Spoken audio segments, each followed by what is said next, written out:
Last video में हमने general solution क्या होता है और पर्टिकुलर सॉल्यूशन क्या चीज़ है वो डिस्कस किया। अब हम इस वीडियो में समझेंगे कि कैसे सॉलिड डिफरेंशियल इक्वेशन का सॉल्यूशन हम कैसे फाइंड करेंगे।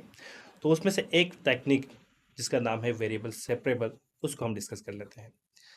सो वेरिएबल सेपरेबल, तो नाम ही से आपको बहुत कुछ समझ में आ रहा होगा वेरिएबल सेपरेबल से। ठीक है, वेरिएबल्स को हम क्या करते हैं, इसमें सेपरेट करते हैं। ठीक है, ऐसा टेक्निक है। तो कुछ डिफरेंशियल इक्वेशन जो है वो जो डायरेक्ट इंटीग्रेशन निकाल के हम सॉल्व नहीं कर पाते, तो उसको हम करते हैं वेरिएबल सेपरेबल की मेथड से। ठीक है, तो solution of first order and first degree differential equation, there are several method to solve differential equation, but in this session some useful method जो हम डिस्कस करने वाले हैं, उनमें से एक है हमारे पास वेरिएबल सेपरेबल या सेपरेबल वेरिएबल्स मेथड। ठीक है, इस मेथड में हम क्या करेंगे, इसमें हम वेरिएबल्स को सेपरेट, यानी कि इसको हम कोई स्पेसिफिक फॉर्म में लाएंगे। ठीक है, सेपरेट करके स्पेसिफिक फॉर्म लाएंगे, फिर इसके बाद इंटीग्रेशन लगा के इसको सॉल्व करेंगे। ठीक है, तो इसका जर्नल फॉर्म हमारे पास कुछ यूँ होगा। ठीक है, journal form of variable separable हमारे पास इस तरह से होगा। ठीक है, इसको आप इजीली सेपरेट कर सकते हैं।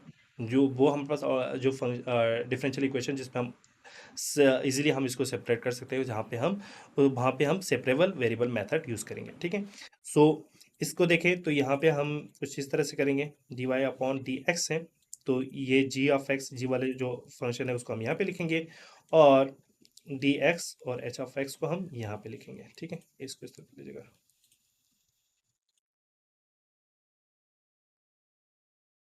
And D of x. ठीक है, तो आप इसको इस तरह करेंगे, फिर इसके बाद इंटीग्रेशन लगा के इसको सॉल्व करेंगे। तो बहुत ही आसान मेथड है। ठीक है, तो इसके एक स्टेप वाइज हम कैसे इसको सॉल्व करते हैं, तो वो भी आपको दिखाता हूँ एक एग्जांपल के थ्रू, और साथ में आपको स्टेप भी समझ आएगा। ठीक है, so solve the following differential equation, d y upon d x is equal to x into y. ठीक है, ये हमारे पास एक डिफरेंशियल इक्वेशन है। क्लियर। अब फर्स्ट ऑफ ऑल हमें क्या करना होगा, फर्स्ट ऑफ ऑल हमें इसको रीअरेंज करना होगा। ठीक है, स्टेप वन हमारे पास क्या है, रीअरेंजिंग। ठीक है, अच्छा जी, तो रीअरेंजिंग, तो इसको हम रीअरेंज कर लेते हैं। तो y को y के साथ रखेंगे, dy को dy, y को हम y और dy को साथ रखेंगे, और x और dx को हम साथ रखेंगे वेरिएबल सेपरेबल मेथड। ठीक है, तो रीअरेंजिंग में हम ये करेंगे,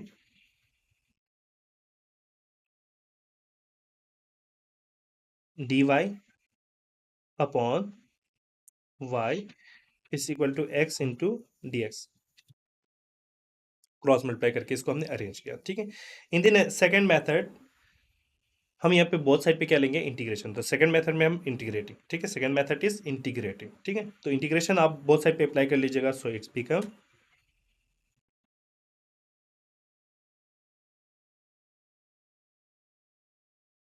ठीक है, इसको आप फर्दर सिंप्लीफाई कर लीजिएगा। तो फर्दर सिंप्लीफाई करेंगे तो ये हमारे पास होगा, ये हमारे पास ln होगा, ln y। ठीक है,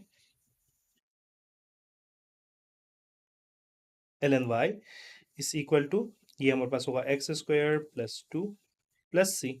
ठीक है, अब आप इसको फर्दर सिंप्लीफाई करेंगे, सिंप्लीफाई करके आप क्या लेंगे, y की वैल्यू, सॉल्विंग फॉर y। ठीक है, तो पहले मेथड में हमने क्या किया, रीअरेंज किया, सेकंड मेथड में इंटीग्रेट किया, बोथ साइड पे इंटीग्रेशन लिया हमने। ठीक है, सो लास्ट थर्ड स्टेप में हम क्या करेंगे, y की वैल्यू यहाँ से निकालेंगे। तो इसी यहाँ पे हम एक्सपोनेंशियल बोथ साइड पे लेंगे, तो ये हमारे पास होगा E y is equal to E power x square upon two plus c. इसको मैं फर्दर सिंप्लीफाई करूँ तो ये हमारे पास होगा y is equal to E x square upon two into E power c. तो इसको मैं ए के नाम से ए अगर लूँ, यहाँ पे आपने एक और चीज़ भी हमारे पास जो है वो मॉडुलस भी यहाँ पे अप्लाई होगा। ठीक है, तो ये हमारे पास प्लस माइनस साइन भी आएगा। ठीक है, ये plus minus sign is equal to plus minus और ई पावर सी, इसको ये एक और कांस्टेंट है। ठीक है, तो इसकी जगह पर मैं यहाँ पे लेता हूँ ए। ठीक है, एक्स स्क्वायर अपॉन टू। ठीक है, so where a is constant. ठीक है, तो एक कांस्टेंट है, एक कांस्टेंट है क्योंकि फर्स्ट डेरिवेटिव है, तो एक ही कांस्टेंट यहाँ पे आएगा। ठीक है, तो so this is the general solution of the this particular differential equation। D y upon d x is equal to x dot y. ठीक है, तो आप इसको ऐसे निकालेंगे। ठीक है, पहला स्टेप रीअरेंजिंग। ठीक है, एक्स वाई को आपने आगे पीछे सेपरेट किया। सेकेंड स्टेप नंबर 2 इंटीग्रेटिंग, फिर आपने इंटीग्रेशन अप्लाई किया। ठीक है, स्टेप नंबर 3 वाई को आप निकाल लीजिएगा। बस ये 3 स्टेप, सिर्फ और सिर्फ 3 स्टेप में आप इसको वेरिएबल सेपरेबल के मेथड से डिफरेंशियल इक्वेशन को सॉल्व कर सकते हैं। ठीक है, सो इस मजीद इस तरह के क्वेश्चन की प्रैक्टिस कर लीजिएगा। मिलते हैं नेक्स्ट वीडियो में।